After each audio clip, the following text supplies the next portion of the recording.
आधी ओंकारचं उच्चारण नंबर पाठवान सर्व समुद्र डोळे बंद लक्ष कपाळाच्या मध्ये थोडीशी मान वर करायची 3 वेळेस दीर्घ श्वास घेऊन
आधी आपण सुरुवातीपासून पारायण केलं पहिले झाले जे आपले 11 श्लोक झालेले आहेत त्या 11 श्लोकांचा आधी 3 वेळेस आपण पूर्ण पारायण करू त्याच्यानंतर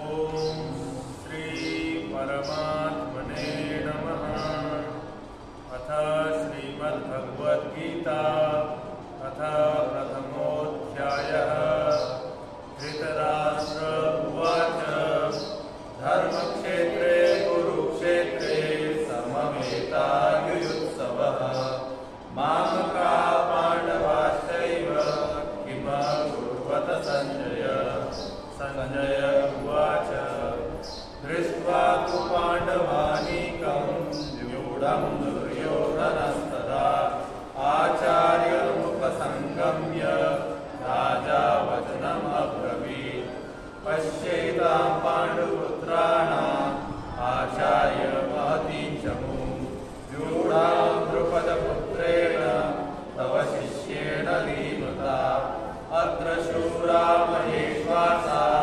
भीमार्जुनसमायुधि युधानो विराटश्च द्रुपदश्च महारथः दृष्टकेतुश्चेकितानः काशीराजश्च वीर्यवान् पुरुजित् कुन्तिभोजश्च शैवश्च नरपुङ्गवः युधामन्युश्च विक्रान्तः उत्तमौजाश्च वीर्यवान् सौभद्रो द्रौपदेयाश्च सर्व एव महारथः अस्माकं तु विशिष्टा ये तान्निबोध द्विजोत्तमा नायका मम सैन्यस्य सञ्जातं तां ब्रवीमि ते भवान् भीष्मश्च कर्णश्च कृपश्च समितिञ्जयः अश्वत्थामा विकर्णश्च सौमदत्तिस्तथैव च अन्ये च बहवः शूरा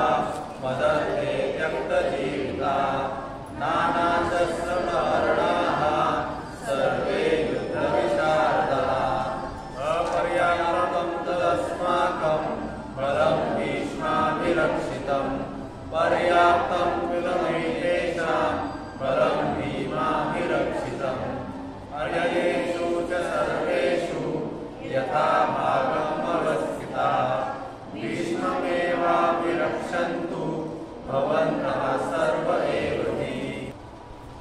आता 12वा श्लोक तस्य संजनयन् हर्षं पुरोवृत्तः पितामहः सिंहनादं विनद्योच्चैः शंखं दद्मौ प्रतापवान्। तिसऱ्या पादमध्ये थोडंसं अवघड जाणार आहे कारण की विनद्य आणि उच्चैही असं संधी झालेली तर तस्य म्हणजे कोणाचा तरी संबंध येतो कोणाला तरी सांगतोय कुणाला सांगतोय दुर्योधन तस्य संजनयन संजयन समुत्सर्गपूर्वक जनयन असा शब्द सम उपसर्ग आहे, सम म्हणजे सम्यक प्रकारे, चांगल्या प्रकारे. जनयन उत्पन्न करणे. काय उत्पन्न करणे? हर्षम, हर्षम उत्पन्न करणे. तस्य कोणाला उत्पन्न झाला? दुर्योधनला हर्ष उत्पन्न झाला. कशामुळे उत्पन्न झालं? पुरुवृद्ध पितामह. पुरुवृद्ध हे पितामहाचा विशेषण आहे, भीष्म पितामहाचं विशेषण, आणि पितामह पण त्यांनाच म्हणतो. सिंहनादम विनद्य उच्चैहि. आता इथं म्हणणार आपण विनोद्योच्चैहि, विनद्योच्चैहि असं. विनद्य म्हणजे गरज कर, गर्जना करून. उच्चैहि आणि की जोरात, मोठ्या आवाजात. सिंहनादम, सिंहासारख्या नादामधून काय उच्चारण केला?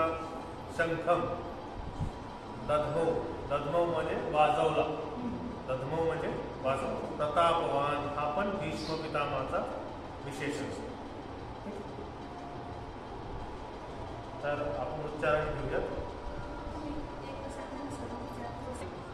एकदम स्पष्ट आहे का?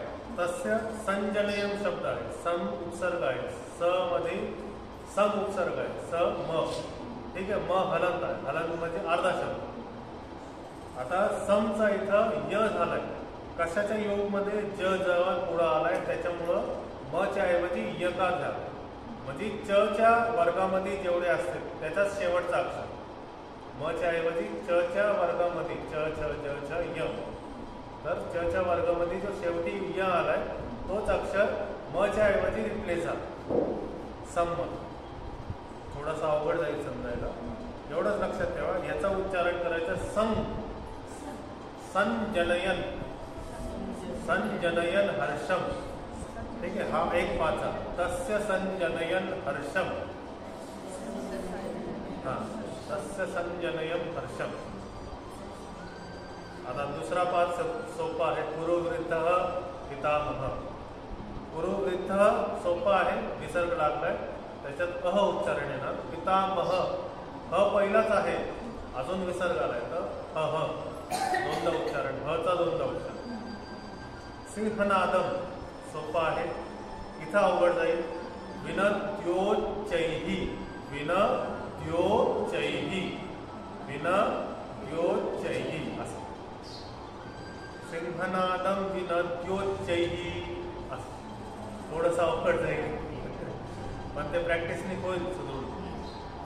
शंखम दध्मौ, औकार आहे, औकार. दध्मौ औकार आहे. प्रतापवान. ओके. मी करू एकदा पूर्ण उच्चारण. तस्य संजनयन हर्षम पुरोवृद्धः पितामहः. बघा दोनदा हा.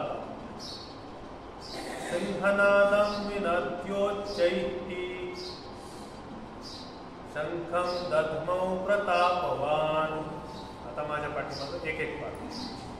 तस्य संजनयन हर्षम, तस्य संजनयन हर्षम पुरोवृद्ध पितामहः, पुरोवृद्धः पितामहः. सिंहनादं विनद्योच्चैहि, सिंहनादं विनद्योच्चैहि शंखं दध्मौ प्रतापवान, शंखं दध्मौ प्रतापवान.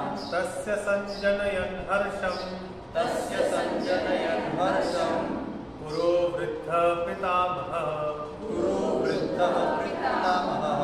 सिंहनादं विनद्योच्चैहि, सिंहनादं विनद्योच्चैहि शंखं दध्मौ प्रतापवान, शंखं दध्मौ प्रतापवान. तस्य संजनयन हर्षम, तस्य संजनयन हर्षम पुरोवृद्ध पितामहः, पुरोवृद्धः पितामहः. सिंहनादं विनद्योच्चैहि, सिंहनादं विनद्योच्चैहि शंखं दध्मौ प्रतापवान. शंखं दध्मौ प्रतापवान. बघा सिंहनादम मध्ये पण मी सिंह असं म्हणतो. ह सोबत घचं उच्चारण पण येतं, कारण की जेव्हा अनुस्वार पहिला लागलेला असतो तेव्हा ह सोबत घचं उच्चारण पण येतो असं व्याकरणमध्ये शिकवतात. त्याच्यामुळे आपण सिंह म्हणताना सिंह असं म्हणतो, फक्त ह नाही म्हणतो. मराठीमध्ये सिंह असं म्हणतो आणि तो एकदम स्पष्ट उच्चारण आहे. पण फक्त घ नाही म्हणायला पाहिजे. घचा आणि घचा सोबत एकत्र उच्चारण. ठीक आहे, सगळे सोबत म्हणूया आता. तस्य संजनयन् हर्षं गुरु वृद्ध पितामहः सिंहनादं विनद्योच्चैः शङ्खं दद्मौ प्रतापवान्. तस्य संजनयन् हर्षं गुरु वृद्ध पितामहः सिंहनादं विनद्योच्चैः शङ्खं दद्मौ प्रतापवान्. आता ह्याच्यात शब्द आलाय ततः शंखाश्च भैर्यश्च पणवानकगोमुखाः सहसैवाभ्यहन्यन्त स शब्दस्तु मूलो भवत्. इथं पण बघा शेवटी एस प्रकारचा साइन आहे. तर एस आधी एकदा सांगितलं होता की अ लपून गेलेला एस मध्ये, तो त्याला आपण संस्कृतमध्ये अवग्रह चिन्ह असं म्हणतो. अवग्रह म्हणजे थोडंसं तुटून थोडंसं मिळून बोल. ततः हा शब्द पंचमीचा अर्थ. पंचमी आले की वेगळं होतं, अपादान वेगळं होतं. वृक्षातून टहनी वेगळी झाली, वृक्षातून पानं वेगळी झाली, फळ वेगळं झालं. तर वृक्षातून इथं पंचमी येणार, फळ वेगळं झालं इथं करता किंवा करता. तर ततः याने की वेगळा झाला. वेगळा आता इथं वेगळा झाला अर्थ नाहीये, इथं नंतर अर्थ. त्यानंतर त्या घटनानंतर म्हणजे ती घटना झाली, आता दुसरी घटना. तर त्या घटनेसाठी ती घटना नंतर हे सिंहनाद झाल्यानंतर, भीष्म पितामहाजींचा सिंहनाद झाल्यानंतर ततः शंखाश्च. आता पहिले एक शंख होता जो भीष्म पितामहाजींनी वाजवला, आता बहुत सारे शंख, खूप सारे, त्याच्यामुळे इथं बहुवचन. शंखाश्च, शंखा हा शब्द आहे. श आणि च च्या योगमध्ये विसर्गला दोन टिंबांना तालव्य श. तालव्य श म्हणजे तालू पासून बोलणारा श, शलगमवाला श. ठीक आहे, 3 प्रकारचे श असतात, षटकोन, शलगम आणि साप. तर तिन्हीचे उच्चारण वेगळे. सापाचा दातापासून टच होऊन निघतो. श तालू शलगमचा जीभ टाळवला लागतो. आणि षकार षटकोन जीभ एकदम वळून जाते आणि मूर्धाला लागतो. मूर्धा म्हणजे इथं आतमध्ये एक खड्डा आहे, त्याला मूर्धा म्हणतो. तर व्याकरण हा फक्त सामान्य असं नाही, हे खूप विज्ञानपूर्वक असं बनवलं. तर शंखा हा बहुवचन मध्ये, कारण की सगळे शंख वाजणार आहेत भीष्म पितामहाजींच्या शंखाच्या पाठीने. धैर्यश्च शब्द आहे धेरी, जसा शब्द आहे नदी, त्याचा बहुवचन मध्ये रूप बनतो धैर्य, नद्य असं रूप बनतो. तर धैर्य च म्हणजे शंख आणि धैर्य, आणि च दोनदा लागला. आणि पण वानक गोमुखा 3 शब्द आहेत. पण वानक आणि गोमुख. पण म्हणजे ढोल, ठीक आहे. भेरी म्हणजे नगारे. शंख म्हणजे शंख आपल्याला माहिती. पण म्हणजे ढोल, वाणक म्हणजे मृदंग, आणि गोमुख आकार सारखा एक शंख अशा प्रकारचा वाजवणारा यंत्र, ज्याला आपण नरसिंग टाईप म्हणतो. नरसिंगाचा टाईपचा बाज, ठीक आहे. त्याच्यातून गोमुखासारखी त्याची आकृती होती, त्यामुळे त्याला गोमुख. तर इथं समास झाला, द्वंद्व समास म्हणतो आपण त्याला. द्वंद्व म्हणजे 3 शब्द एकत्र मिळून, 2 पेक्षा जास्त शब्द एकत्र मिळून येतात आणि एकाच कॅटेगरीचे आहेत. सगळे वाजवणारे यंत्र आहे. पण वाजवणारा यंत्र आहे, वानक वाजवणारा यंत्र आहे, गोमुख पण वाजवणारा यंत्र आहे. एकाच कॅटेगरीचे आहेत, त्याच्यामुळं द्वंद्व समास झाला. नाहीतर दुसरे समास जे आपण आधी बघितले. ठीक आहे, हे झालं पणवाणक गोमुखा. त्याच्यामुळं बहुवचन पण आलं, कारण की 3 गोष्टी आहेत, त्याच्यामुळं बहुवचन पण आलं. बहुत संख्यामध्ये 2 पेक्षा जास्ती संख्यामध्ये येणारा कधी पण बहुवचन मध्येच आलं.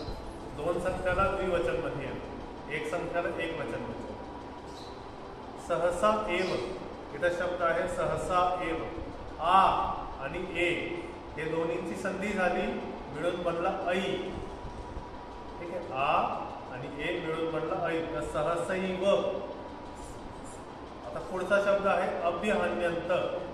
ठीक आहे. एवचा आकार आणि पुढचा आकार अभ्यहन्यंत असा शब्द आहे.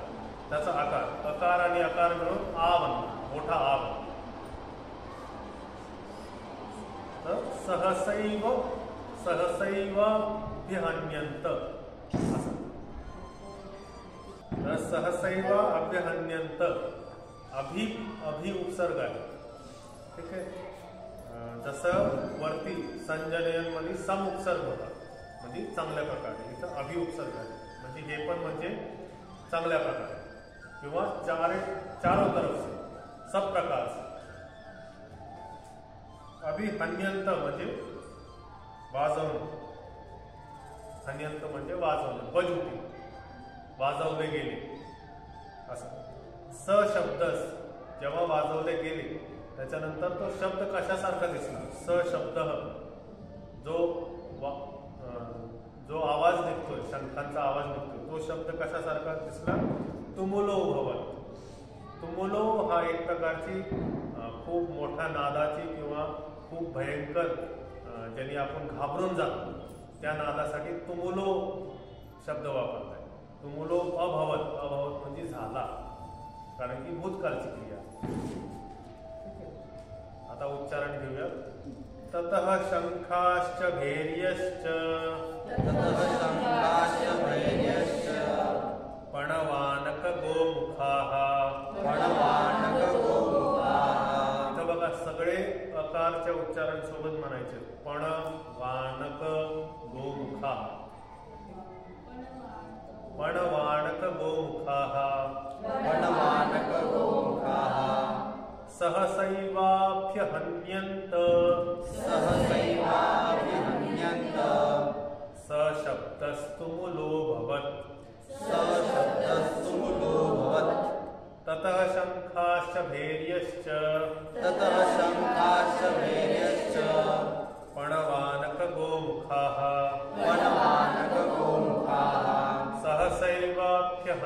सहसैवाभ्यहन्यन्त. सशब्दस्तुमुलो भवत्. ततः शंखाश्च भैर्यश्च पणवानक गोमुखाः. सहसैवाभ्यहन्यन्त. सशब्दस्तुमुलो भवत्. सगळे सोबत म्हणा. ततः शंखाश्च भैर्यश्च पणवानक गोमुखाः. सहसैवाभ्यहन्यन्त. सशब्दस्तुमुलो भवत्. ततः शंखाश्च भैर्यश्च पणवानक गोमुखाः. सहसैवाभ्यहन्यन्त. सशब्दस्तुमुलो भवत्. आता तिसरा श्लोक. इथं परत 14व्या श्लोक मध्ये ततः शब्द आला. तथा म्हणजे परत त्याच्यानंतरच. आता सिंहनाद झाला, आता कौरवांचा सिंहनाद झाला, आता पांडवांचा सिंहनाद चालू झाला. ठीक आहे. तर त्या दृश्यानंतर हा दृश्य चालू झाला. ततः त्या दृश्यानंतर हा दृश्य. श्वेतैर. श्वेत म्हणजे सफेद वस्त्र, पांढरं वस्त्र. हयैर म्हणजे घोडा. ठीक आहे. हयैर म्हणजे घोडा. श्वेतैर इथं तृतीय विभक्ती बहुवचन म्हणजे खूप सारे पांढरे वस्त्रांचे व्यक्ती आणि हयैर खूप सारे पांढरे वस्त्रांचे घोडे. आता व्यक्ती नाही म्हणणार कारण की श्वेतैर हा घोड्यांना सांगण्यासाठी आहे. तर श्वेतैर हयैर पांढरे घोडे युक्त झाले आहेत. कशातून युक्त झाले आहेत? कशासोबत युक्त झाले आहेत? तृतीय विभक्तीचा अर्थ असतो सोबत. तृतीय म्हणजे करण म्हणजे काहीतरी साधन. ठीक आहे. जसं आपण इथून जाताना सायकलवर जातो तर सायकल आपला करण आहे, सायकल आपलं साधन असतं. तर आपण सायकलनी जातो, सायकलच्या द्वारे जातो, गाडीच्या द्वारे, स्कूटीच्या द्वारे जातो. तर श्वेतैर हयैर त्याच्यामध्ये तृतीय विभक्ती आहे. श्वेतैर हयैर युक्ते. ह्या हे पांढरे घोडे कशाचे साधन आहे? पांडवांचे साधन. युक्ते महती, इथं पण युक्तेमध्ये सप्तमी विभक्ती आहे, महतीमध्ये पण सप्तमी, सप्तमीमध्ये आधार. कुठं युक्त झाले आहे? युद्धभूमीमध्ये. ठीक आहे. महती, महती म्हणजे उत्तम प्रकारे, ही सप्तमी विभक्ती आहे. उत्तम प्रकारे पांढरे घोडे उत्तम प्रकारे युद्धभूमीमध्ये. स्यंदने युद्धभूमी, युद्धभूमीचा एक पर्याय. एक आपण वाचला होता बघा दुसऱ्या तिसऱ्या श्लोकमध्ये, चमू हा भूमी, युद्धभूमी. तसंच स्यंदने युद्धभूमी.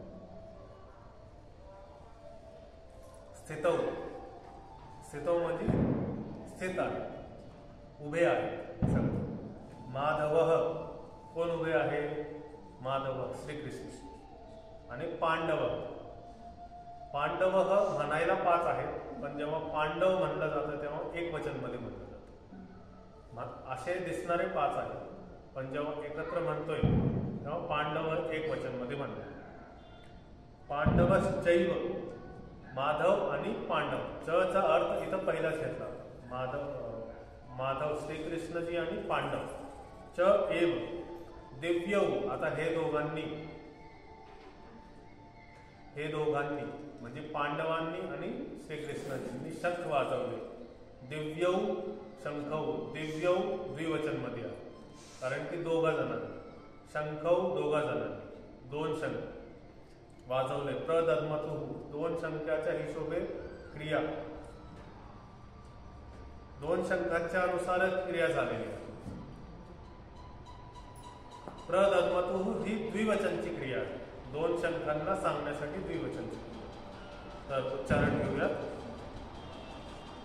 ततः श्वेतैर्हयैर्युक्ते, ततः श्वेतैर्हयैर्युक्ते, महती स्यन्दने स्थितौ, महती स्यन्दने स्थितौ, माधवः पाण्डवश्चैव, माधवः पाण्डवश्चैव, दिव्यौ शंखौ प्रदद्मतुः, दिव्यौ शंखौ प्रदद्मतुः.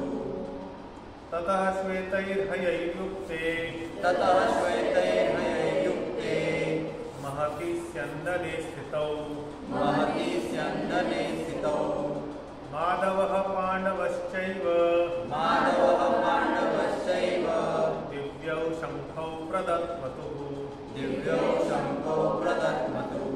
ततः श्वेतैर्हयैर्युक्ते, ततः श्वेतैर्हयैर्युक्ते, महती स्यन्दने स्थितौ, महती स्यन्दने स्थितौ, माधवः पाण्डवश्चैव, माधवः पाण्डवश्चैव, दिव्यौ शंखौ प्रदद्मतुः, दिव्यौ शंखौ प्रदद्मतुः. सगळे सोबत. ततः शंखैर्हयैर्युक्ते, महती स्यन्दने स्थितौ, माधवः पाण्डवश्चैव, दिव्यौ शंखौ प्रदद्मतुः. ततः श्वेतैर्हयैर्युक्ते, महती स्यन्दने स्थितौ, माधवः पाण्डवश्चैव, दिव्यौ शंखौ प्रदद्मतुः. बघा, हे श्लोक उच्चारण करताना आणि आधीचे श्लोक उच्चारण करताना काहीतरी फरक जाणवतोय आहे ना? कारण की शब्द छोटे छोटे आहेत, त्याच्यामुळे फरक जाणवतो. शब्द मोठा असला असता, 4 अक्षरी शब्द असला असता किंवा त्यापेक्षा जास्त, आणि समास घेऊन शब्द होते, तेव्हा श्लोकामध्ये उच्चारण करताना मज्जा येते. पण छोटे छोटे वेगळे वेगळे शब्द असल्यावर श्लोक पण उच्चारण करताना थोडासा असं की श्लोकामध्ये काहीतरी कमतरता आहे. तसं होत नाहीये. लक्षण बघा तुम्ही सगळे बरोबर आहे. जिथं गुरु पाहिजे तिथं गुरु आहे, जिथं मोठा आ पाहिजे, ई पाहिजे तिथं मोठा आ ई आहे, जिथं लघु पाहिजे तिथं लघु.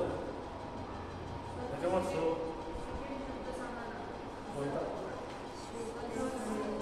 श्वेतैर्हयैर्, श्वेतैर, श्वेतैर, श्वेमध्ये एकार आहे आणि दुसऱ्या शब्दमध्ये त मध्ये ऐकार आहे. श्वेतैर ह यैर, श्वेतैर्हयैर्युक्ते. दोन्हीमध्ये अर्धा अर्धा र पण आहे शेवटी, हलंत असल्यामुळे तो र झाला. आता हे श्वेतैर मध्ये विसर्ग होता, पण हकार पुढं असल्यामुळं र म्हणजे विसर्गचा र झाला आणि तो र वरती चढला.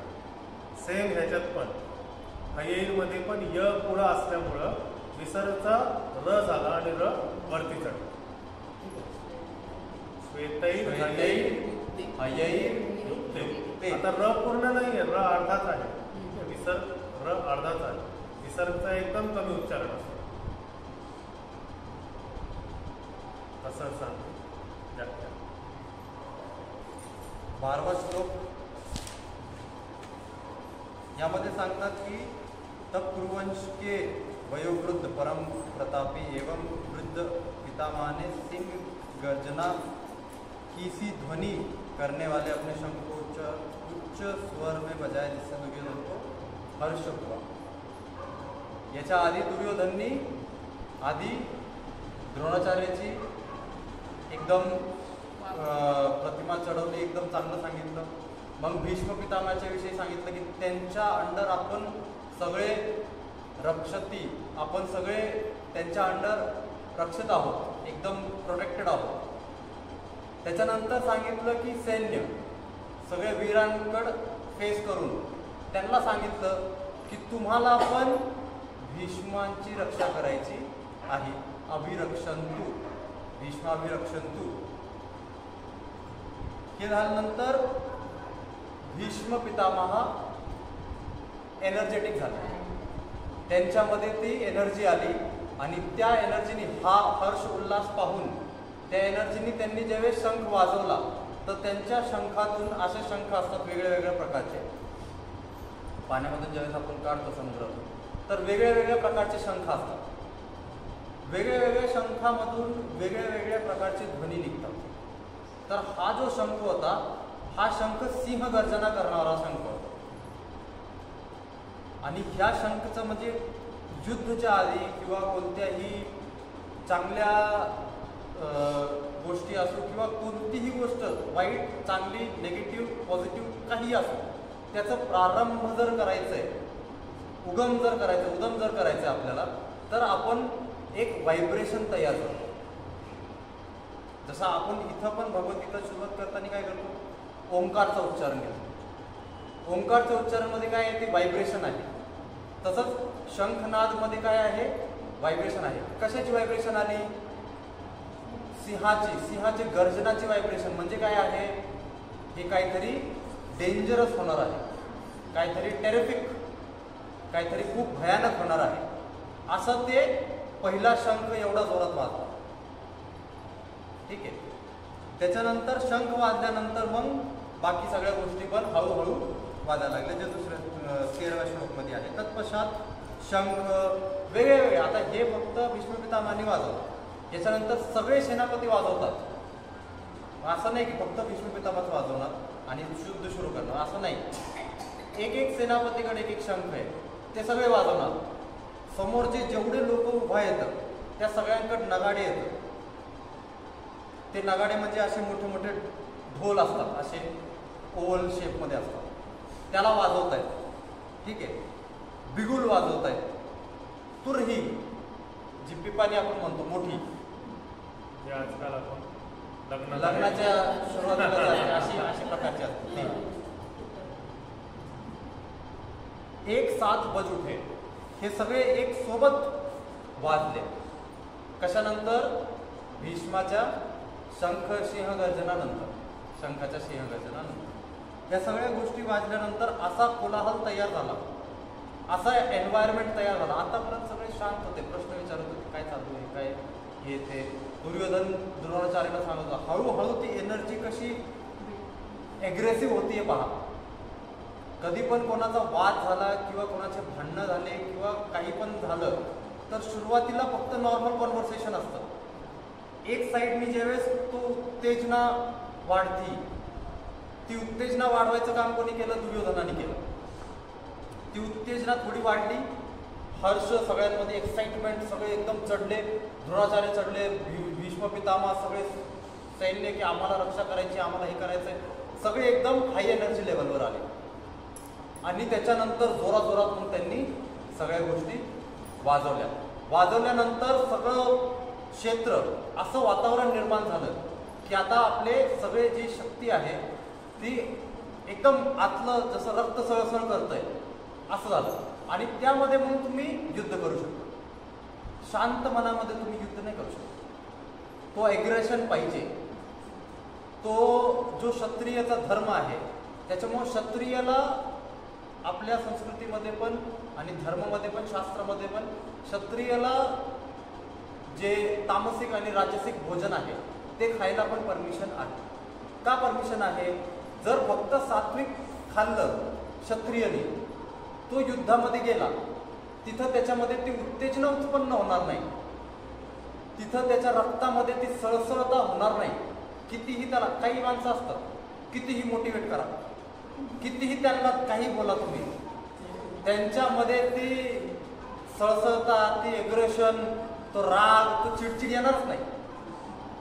मग ते सात्विक येतं. सात्विक म्हणण्यापेक्षा ते थोडेसे त्यांची एनर्जी, त्यांचं जे लेवल आहे, त्यांचे जे भोजन आहे, जी पद्धत आहे, ती सगळं एकदम नॉर्मल आहे, ती सात्विक आहे, ते स्थिर आहे. किंवा तमो असन किंवा सात्विक असन, राजसिक नाही असतं. राजसिक असलं तर मग लगेच सळसळ करतं, थोडंसं काय बोललं की लगेच तळतळ करतं. मग हे सगळं वाजवल्यानंतर सगळ्या क्षत्रियांचं एकदम एनर्जी लेवल वाढली. वाढल्याबरोबर आता इथं सगळ्यांची एनर्जी, समोरच्याची एनर्जी खूप वाढली आहे. आपण त्यांच्या एनर्जीला कसं डाऊन करायचं हे कृष्णाला खूप चांगलं माहिती. तर इथं सांगितलं ततः श्वेत. आता इथं श्वेत पांढऱ्या कलरचे घोडे आणि त्यांचा रथ, त्याच्यावर कृष्ण, त्याच्यावर अर्जुन आणि वर आहेत कपिध्वज, हनुमानजीचा स्वतः ध्वजच्या रूपमध्ये त्या रथावर आहेत. ठीक आहे, ही पुढं याची येईल व्याख्या. माधव पांडवश्चैव, पांडव आहे त्याच्यामुळे तो एक पांडव दर्शवत आहे. पांडव म्हणजे एक पांडव, एक पांडव म्हणजे अर्जुन आणि माधव म्हणजे कृष्ण. अर्जुन आणि कृष्ण ह्या दोघांचे, आता दोघांचे म्हणजे दिव्यौ, हा द्विवचन आलं. दिव्यौ मध्ये दोघांचे दिव्य प्रकारचे शंखौ, शंखांचा नाद. डॉमिनेट करण्यासाठी शब्द काय वापरला? तिथं काय शब्द होता? सिंह. इथं शब्द वापरला दिव्य. शब्दाने त्यांना डाऊन केलं. आणि तो ज्यावेळेस शंख वाजला, तो दिव्य शंख ज्यावेळेस वाजला, त्यावेळेस भीष्म पितामह, द्रोणाचार्य सगळ्यांना समजलं की आपण काही जिंकणार नाही. तो शंखच असा होता, म्हणजे तो अग्रेशन नव्हता त्याच्यामध्ये, पण त्याच्यामध्ये दिव्यता होती. एखादा खूप राग करतोय, दोघांमध्ये भांडणं चालू आहे, एखादा खूप राग करतोय आणि हा खूप त्याला ऐकतोय, पण हा पण चिडचिड करतोय, काहीतरी करतोय. एक तिसरा माणूस येतो मध्ये आणि त्याच्या एका शब्दाने दोघं शांत पडतात. त्याला मध्यस्थी म्हणतो आपण. म्हणजे जर मुलाच्या मध्ये आणि आईच्या मध्ये काही चालू आहे वाद, पप्पा आले आणि एक शब्द काढला की दोघं शांत, तर त्यांचे ते दिव्य शब्द आहेत. असे दिव्य शंख यांनी वाजवले की ते एकदम शांत झाले. इथं खूपच वेगळं काहीतरी वाजलंय, खूपच दिव्य वाजलंय काहीतरी. आणि या सगळ्यामध्ये आपल्याला हे पण समजणं गरजेचं आहे की भीष्म पितामह, द्रोणाचार्य यांची मनस्थिती कशी वर खाली होतीये, कंटिन्युअस. कोणी काय बोललं की लगेच वर, कोणी काय बोललं की लगेच डाऊन. भीष्म पितामह कितीतरी वेळेस युद्धामध्ये असे डाऊन अप चालू होतं त्यांचे इमोशन्स. द्रोणाचार्याचे पण डाऊन अप. त्याच्यामुळं ज्यावेळेस अश्वत्थामा, त्यांना माहिती आहे चिरंजीव आहे, तरी मेला म्हणल्यानंतर त्यांनी लगेच शस्त्र सोडून दिलं. एवढा मोह युद्धामध्ये परवडत नाही. तर त्यांचे जे इमोशन्स कंटिन्यू अप डाऊन. आणि कृष्ण एकदम स्टेबल, एकदम एका लाईनमध्ये, एकदम स्थिर की तुम्ही काही पण करा, मी माझ्या प्लॅनच्या हिशोबाने करणार. तुम्ही तुमचे किती पण उथल करा, मी माझ्या प्लॅनच्या हिशोबाने सगळं चालवणार. आणि मला माहिती आहे मी किती काय करू शकतो. माझी शक्तीचा मला अनुभव आणि नॉलेज आहे. त्याच्यामुळं ज्यावेळेस पांचाली सोबत अधर्म होत होता, अधर्म का म्हणतो मी, पांचालीसोबत अधर्म का होत होता? आता आपण ज्यावेळेस काल मी सांगितलं तुम्हाला की धर्मानुसार गेमचा नियम होता की गेममध्ये युधिष्ठिरनी पांचालीला दावावर लावलं आणि ते हारले, तर त्या हिशोबाने तर धर्माच्या अनुसार तर पांचाली दुर्योधनाची कौरवांची झाली, बरोबर? ते आता तिच्यासोबत काही पण करू शकतात. तर मग हे अधर्म का? याला श्रीकृष्णाने अधर्म का मानलं आणि द्रोणाचार्य भीष्म पितामहांनी तिथं राहून पण धर्म का मानलं? तर आता इथं श्रीकृष्णनी इथं सांगताना म्हणजे यांची बुद्धिमत्ता आणि त्यांची बुद्धिमत्ता, द्रोणाचार्य भीष्म पितामहाची बुद्धिमत्ता आणि श्रीकृष्णाची बुद्धिमत्ता इथं समजते की ज्यावेळेस एक इंडिव्हिज्युअल आत्मा आहे, त्याचं एक इंडिव्हिज्युअल अस्तित्व आहे, तर त्या अस्तित्वाला दुसरा अस्तित्व अधिकार कितपत मानू शकतो? एक अस्तित्वावर दुसऱ्या अस्तित्वाचा अधिकार कितपत आहे? तर त्यांचा दाववर लावण्याचा अधिकार नव्हता, त्याच्यामुळे हे अधर्म होतं. हा जो स्वभाव होता, जो नियम आणि धर्मचा स्वभाव आहे, हा स्वभाव काय डिफाईन करतोय की ती एक इंडिव्हिज्युअल आहे, ती पत्नी आहे, पण पत्नी असून पण एक इंडिव्हिज्युअल आहे. आता जर आजच्या काळामध्ये कोणाला हजबंड वाईफमध्ये काही झालं आणि आता हे धर्मपत्नी पती पत्नी आहे, ठीक आहे, अर्धांगनी पण म्हणतो, पण जर पतीनी बाहेर जाऊन कोणाचा मर्डर केला किंवा कोणाला मारलं किंवा काही झालं, तर पत्नी त्याच्यासोबत जेलमध्ये जाणार का? नाही जाणार. तर हाच इथं इंडिव्हिज्युअलिटी येते.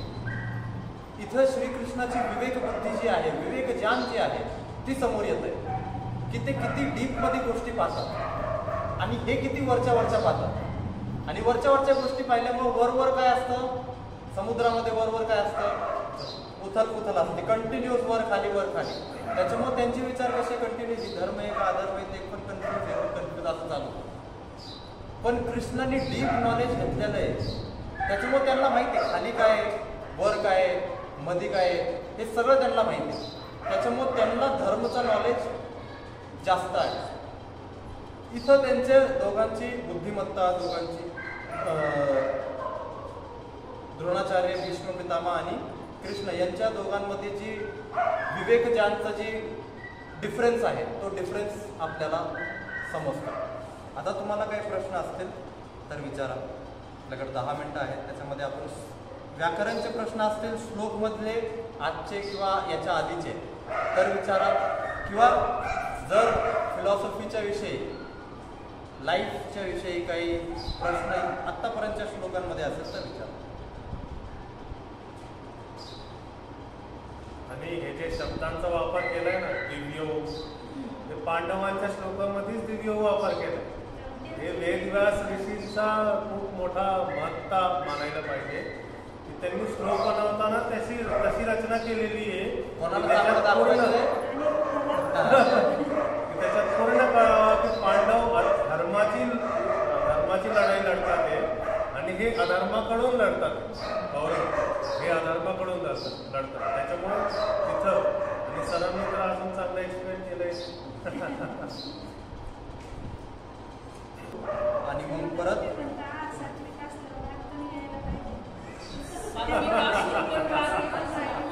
हा त्याच्यामध्ये 2-3 गोष्टी असतात. फक्त आहाराने बदलणार का तुमची एनर्जी? नाही. तुमचे संस्कार असतात, त्याच्यानंतर तुमची श्वासाची प्रक्रिया असते. एखाद्या वेळेस तुम्ही खूप सात्विक आहेत, तुम्ही खूप चांगलं अन्न खाता, पण तुम्ही कंटिन्युअस काम करताय आणि काम करताना तुमची श्वासांची गती वर खाली झाली, श्वासांची गती वर खाली झाली, मध्ये येऊन कोणतरी तुम्हाला टोचन दिलं, तर त्या श्वासाच्या गतीने तुमचा राग आला, तो अन्नाने नाही आला. सात्विक अन्नामुळं, राजसिक अन्नामुळं किंवा तामसिक अन्नामुळं तुमची एनर्जीमध्ये राग नाही आला. तो राग कशामुळे आला? श्वासाच्या प्रक्रियामुळे राग आला. एखाद्या वेळेस वातावरणामध्ये पण असतं, वातावरण असं झालंय, तुमची श्वासाची प्रक्रिया चांगली आहे, तुमचं खाणं चांगलं आहे, पण वातावरण असं आहे की तुम्हाला कोणी येऊन थोडंसं टोचलं की लगेच तुम्ही असं रागात पडतात त्याच्यामध्ये. वातावरणच पूर्ण तीन गर्जना होती लगेच.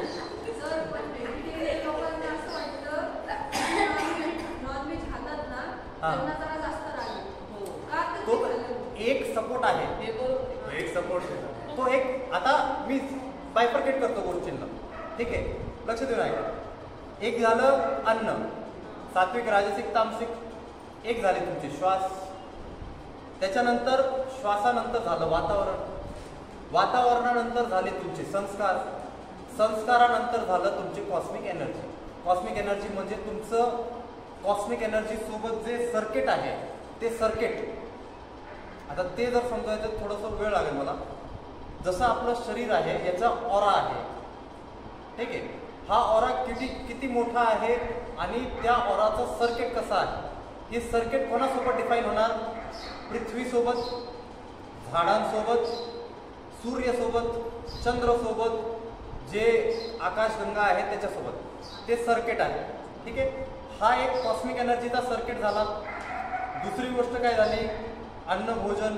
तिसरी गोष्ट प्राण, श्वासोश्वास. चौथी गोष्ट तुमचं वातावरण, जे एन्व्हायरमेंट आहे ती. आणि पाचवी गोष्ट हे संस्कार. आता हे पाचही मिळून तुमच्या एनर्जीला अप किंवा डाऊन करतात, तुमच्या रागाला वाढवतात किंवा तुम्हाला प्रेमपूर्वक बनवतात. तर जे नॉनव्हेज खाणार, जे तामसिक भोजन करणार, जे राजसिक भोजन करणार, त्याच्यामध्ये त्याचं प्रमाण जास्त असतं. तो एक एडिशन देणार त्या गोष्टीला, समजलं? नाही खाल्लं तर ते एक कमी, तो सपोर्ट नाही देणार. आणि नाही खाल्लं पण वातावरण खराब आहे तर राग येणार. नाही खाल्लं आणि ओरा खराब आहे तर राग येणार. पूर्ण व्हेजिटेरियन माणूस पण किती ब्रह्मचारी आहेत आणि किती संन्यासी असे रागेश, किती ऋषीमुनी असे रागेश की थोडंसं त्यांना काही बोललं त्यांच्या अहंकारावर. त्यांचा अहंकार असा होता, अहंकार म्हणजे संस्काराचा विषय झाला. तो असा होता की त्यांना थोडंसं इगोला हट केलं की लगेच त्यांचा मी तुला लगेच श्राप देऊन टाकतो. दुर्वासा ऋषी सगळ्यात फेमस आहे, सगळ्यात फेमस रागेश, सगळ्यात रागेश. तर असे हे 5 पिलर्स आहेत, असे हे 5 टॉपिक्स येतं ज्यांना मॅनेज करणं, बॅलन्स करणं. सकाळच्या क्लासमध्ये मी सांगितलं की यांना बॅलन्स करणं, मॅनेज करणं गरजेचं आहे. हां, बरोबर. हो हो हो, त्याचा इफेक्ट किती असणार पण ह्या सगळ्या गोष्टींचा तर इफेक्ट आहे. जसं मी सांगितलं की अन्नाचा किती इफेक्ट आहे? 10-20%. त्याचा इफेक्ट 10-20% आहे. तुम्ही त्याला नेग्लेक्ट करू शकता. बाकीच्या गोष्टी सरळ करून, चांगल्या करून. वातावरण तुम्ही नाही बदलू शकत, राशीफळ तुम्ही नाही बदलू शकत. तुम्ही काय बदलू शकता? आहार बदलू शकता, संस्कार बदलू शकता, विचार, श्वास, हे सगळ्या गोष्टी बदलू शकता. त्या गोष्टी बदलू शकता का? नाही बदलू. त्या गोष्टीला सोडू द्या. इथं मेजॉरिटी जिंकणार. मेजॉरिटी आपल्या हातात आहे. अजून पण मेजॉरिटी आपल्या हातात आहे. आपल्या हातात काय नाहीये? वातावरण. आणि हे मेजॉरिटी आपल्या हातात असल्यामुळं जे नवीन संस्कार आपण उत्पन्न करणार त्यांनी जे पुढं आपले सनशाईन बदलतात, पुढं आपले राशीफळ बदलतात. ह्या जन्मीच बदलतील. 7 वर्ष ते 14 वर्ष लागतात. 7 वर्ष ते 14 वर्ष लागतात बदलण्यासाठी. असं असतं, काही तुम्ही वेळेस पाहिलं असेल की तुमची वृद्धी किंवा तुमच्या राशीफळमध्ये 2027 नंतरच सुख लिहिलंय, त्याच्या आधी नाही लिहिलं. याचा अर्थ ही आहे का त्याच्या आधी तुम्हाला सुख भेटणारच नाही? त्याच्या आधी तुम्ही बाकीचे जे 60% तुमच्या हातात आहे, श्वास तुमच्या हातात आहे, संस्कार तुमच्या हातात आहे, विचार तुमच्या हातात आहे, आहार तुमच्या हातात आहे, त्यांना मॅनेज करा. त्यांना मॅनेज केलं तर ते चांगल्या पद्धतीने बदलते. यांना जर मॅनेज नाही केलं तर ते अजून चुकीच्या पद्धतीने बदलते. आणि आपण ज्यावेळेस चांगलं काम करतोय आपल्याला वाटतं, सगळ्यांना असं वाटतं की माझ्यासोबतच सगळ्या वाईट गोष्टी घडतात. सगळ्यांना वाटतात. म्हणजे तुम्ही जर म्हणताय की माझ्यासोबत सगळ्या वाईट गोष्टी घडतायत तर तुमच्या घरामध्ये 5 जण ते पण सेम म्हणतायत. मग चांगलं कोणासोबत घडतंय आणि वाईट कोणासोबत घडतंय, कशामुळे घडतंय? तुमच्या घरी पाचीच्या पाचींच्या सोबत सगळे म्हणतायत की माझ्यासोबत कायमच वाईट घडतं. तर ही काय आहे? ही मनस्थिती आहे, ही परिस्थिती नाहीये, ही मनस्थिती आहे. आणि ही मनस्थिती बदलणं आपलं काम आहे. वाईट जरी घडलं तरी हे वाईट कशासाठी घडत आहे? आपल्याला मजबूत बनवण्यासाठी घडत आहे. जर असा विचार केला तर आपण चांगलं काम करणार, आपण त्याला चांगलं रिॲक्ट करणार. जर याच्या असा विचार केला की ही मला मजबूत बनवण्यासाठी घडत आहे, तर मी कर्म कसे करणार? मी रिॲक्ट कसं करणार? चांगलं रिॲक्ट करणार. आणि जर मी असा विचार केला की हे माझ्यासोबत चुकीचं करताय, मग मी कसा रिॲक्ट करणार? त्यांच्यासोबत मी चुकीचा रिॲक्ट करणार. माझे काय होणार? यांनी संस्कार बदलणार. संस्कार बदलल्यानंतर काय होणार? पुढचे 7 वर्ष पण तसेच. ठीक आहे. मग शनी उतरतच नाही. मग शनी नाही उतरत, राहू नाही उतरत, केतू नाही उतरत. ठीक आहे, चला. तो उतरलेला असला तरी परत चढणार. रावणाने एवढे सगळे ग्रह स्वतःच्या ताब्यात केले, पण तरी त्याच्या हातात काही भेटलं का? शेवटी मरावला. काय झालं? शेवटी त्याचे संस्कारांपासून, जसं दुर्योधन पण एका वेळेस ह्या स्टोरीच्या आधी कृष्ण ज्यावेळेस शेवटी वेळेस समजायला जातो, दुर्योधन स्वतः म्हणतो मला माहिती आहे, जानामि अधर्मम न च मे प्रवृत्ती निवृत्ती, अधर्मम निवृत्ती, जानामि. सुरुवात अशी है, जानामि धर्मम न च मे प्रवृत्ति. मैं धर्म को जानता हूँ पर मेरी उसमें प्रवृत्ति ही नहीं हो रही है. जानामि अधर्मम न च मे निवृत्ति. मैं अधर्म को भी जानता हूँ पर मेरी उसमें से निवृत्ति नहीं. मैं फंस गया हूँ, काल चक्रामध्ये फसून गेलाय.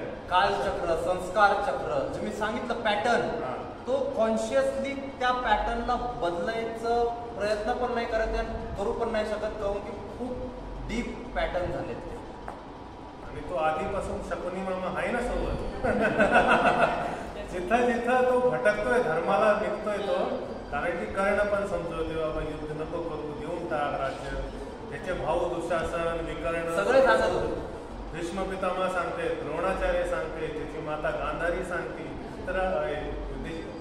धृतराजजी सांगते, पण त्याची काय बुद्धी पलटच होईना का? शकुनी मामा बसलाय ना सोबत.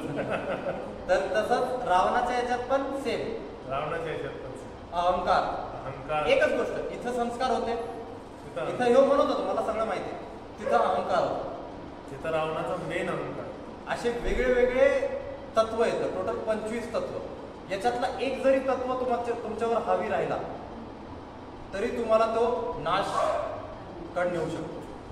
बुद्धी, अहंकार, चित्त, संस्कार, मन, पंचेंद्रिय, पाची मधला कोणताही इंद्रिय, कर्मेंद्रिय मधला 5 मधला कोणताही इंद्रिय, पंचमहाभूत, आत्मा, याच्यामधलं कोणतंही एक गोष्ट जर तुमच्या वर हावी झाली तर ती तुमचा नाश करू शकते. त्याच्यामुळे बॅलन्स महत्वाचं आहे आणि मर्यादा महत्वाची आहे. ठीक आहे. आता गीतामध्ये खूप मोठा विषय येणारच आहे, प्रश्न पण येणार आहेत, जे तुमचे असतील ते पण आणि जे यांचे आहेत ते तर आहेतच. ठीक आहे. यांच्या प्रश्नांमध्ये तुमचे प्रश्न कधी सॉल्व्ह होऊन जातील तुम्हाला कळणार पण. चला, एवढी महिमा आहे गीताची. आता तिन्ही श्लोकांचा आपण एकदा फुल उच्चार. तस्य संजनयन् हर्षः गुरु विभ्रा पितामहः सिंहनादं विनोद्योच्चैः शङ्खं दद्मौ प्रतापवान् ततः शङ्खाश्च भैर्यश्च पणवानकगोमुखाः सहसैवाभ्यहन्यन्त सशब्दस्तु मूलोऽभवत् ततः श्वेतैर्भयैर्युक्ते महति सञ्जने स्थितौ माधवः पाण्डवश्चैव दिव्यो शङ्खौ प्रदद्मतुः. ॐ